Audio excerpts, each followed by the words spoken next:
Ang nga ba ito? Isuwi na rin, sa Yusin. Riz, popost ko to. Ha? Popost ko to. Oo nga, seryoso ako. Di mo nakita? Ano Ano na si Sir Aris, si Sir? Abang may pantalon ko dun ha.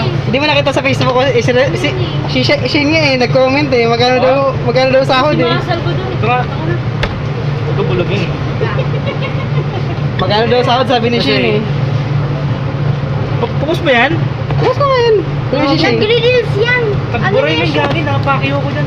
Eh, ano naman? Baka kumakit kayo nito, ini-bench yan, tanggalin tayo Bakit? parehas. Hindi ka man isasabihin sa maragami tayong katrabaho eh. Kaya ka-uniform tayo, sakit yung mukha mo. Di naman halata, ano ka ba? Cut, delete. Wag ano. Kakit ko na lang yan, ako bahala dyan. Edit yan, Pinipit ah. call. Marunong ako mag-edit, guys. Budbud ka sa may ano. Tapos ko sa buong Jollibee yung budbud ka natin.